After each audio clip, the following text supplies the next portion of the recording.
Good morning guys. चलिए, next topic है आपका टाइप्स ऑफ वाइब्रेटरी मोशन।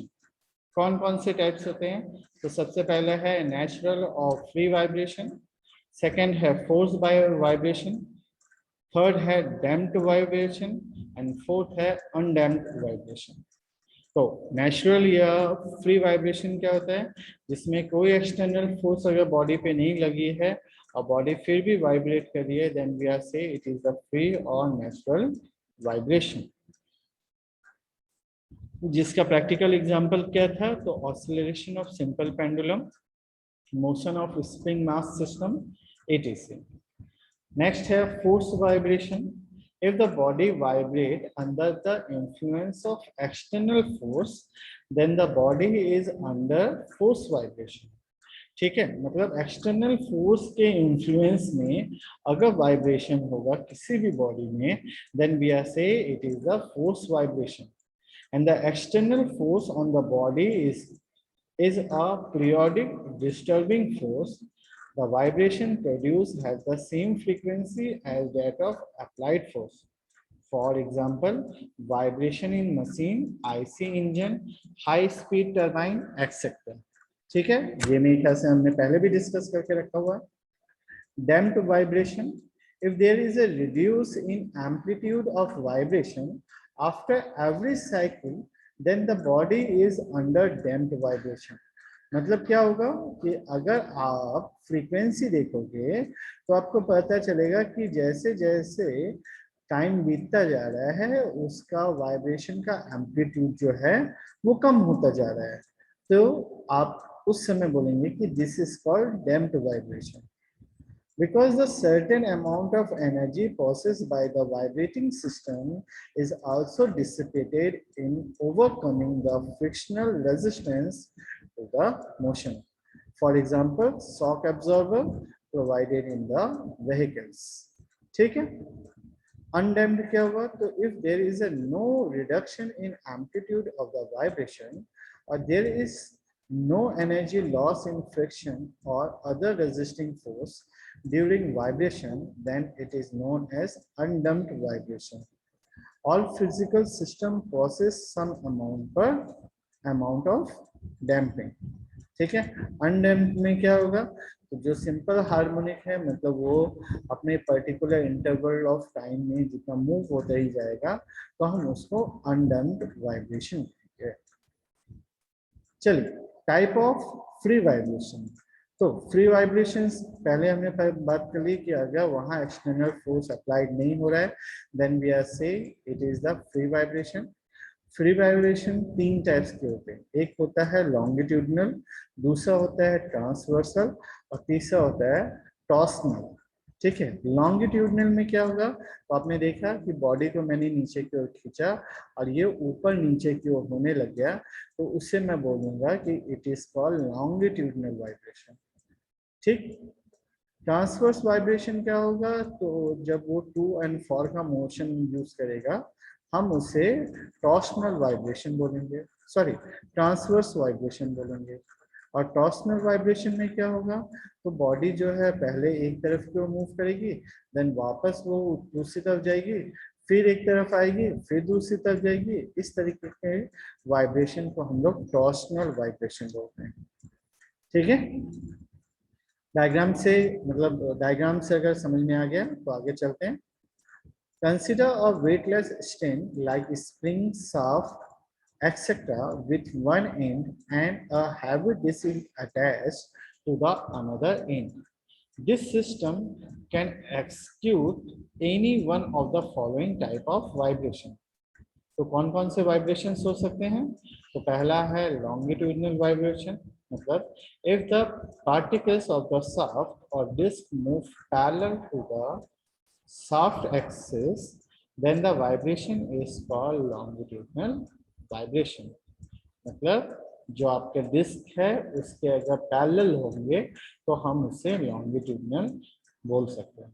और लॉन्गिट्यूडनल के केस में क्या होगा? तो इलोंगेट और शॉर्टन दोनों ही होगा, मतलब वो लंबा भी हो जाएगा और छोटा भी हो जाएगा। और इसमें क्या होगा? तो hence tensile and compressive stress are induce in the shaft. ठीक है, चलो अब आता है transverse vibration. If the particle of the shaft और disc move approximately perpendicular to the shaft axis, then the vibration is called transverse vibration. ठीक है, याद रखिएगा, वहां पैरेलल बोल रहा था पैरेलल डिस्क के, यहाँ परपेंडिकुलर बोल रहा है शाफ्ट एक्सिस पे। In this case, the shaft is straight and bent alternately, hence fatigue stress or bending stress are induced into the shaft. अब आता है torsional vibration. If the particles of the shaft or disc move in a circle about the axis, shaft axis, then the vibration is called torsional vibration. ठीक है, पहला बताया parallel होना चाहिए, दूसरा बताया परपेंडिकुलर होना चाहिए, और तीसरा बताया कि सर्कुलर मोशन में होना चाहिए। तो ये तरीके से आप इसको लॉन्गिट्यूडनल बोलोगे, इसको ट्रांसवर्स बोलोगे, और इसको टॉर्सनल वाइब्रेशन बोलोगे। ठीक है, इन दिस शाफ्ट या in this case the shaft is twisted and untwisted, hence torsional shear stress are induced in the shaft. चलिए, in the above type of, मतलब इन्होंने नोट लिखा है, in the above type of free vibration the acceleration is directly proportional to displacement but towards the mean position. It means that they execute simple harmonic motion. ठीक है, मतलब आप क्या बोलोगे कि एक्सेलरेशन जो है वो डायरेक्टली प्रोपोर्शनल है डिस्प्लेसमेंट के, दैट मींस ये सिंपल हार्मोनिक मोशन को फॉलो कर रहा है या एग्जीक्यूट कर रहा है। अब आता है mathematical modelling of vibratory system और लंपिंग ऑफ फिजिकल सिस्टम। चलिए, most of the structure and machine system have elastic member and hence infinite degree of freedom, means continuous या distributed level. But the analysis of such system is complicated, मतलब जिसका infinite degree of freedom होगा उसका हम लोग analysis नहीं कर पाएंगे क्योंकि वो बहुत ज़्यादा complicated हो जाएगा. Hence continuous system are converted into discrete or lump parameter system. ठीक है, the lump parameter system concentrate on individual properties of the vibrating system. For example, एक example से start करते हैं. Let us consider an elastic rod of mass m, cross sectional area a, modulus of elasticity e, length l and stiffness h. Okay, तो continuous system में क्या होगा कि ये इनफाइनाइट होगा, लेकिन मैंने लंप पैरामीटर सिस्टम यूज किया है, तो लंप पैरामीटर में क्या होगा, आपकी वैल्यूज जो है वो फाइनाइट हो गई। ठीक है, तो this elastic rod can be model mathematically as a spring mass system.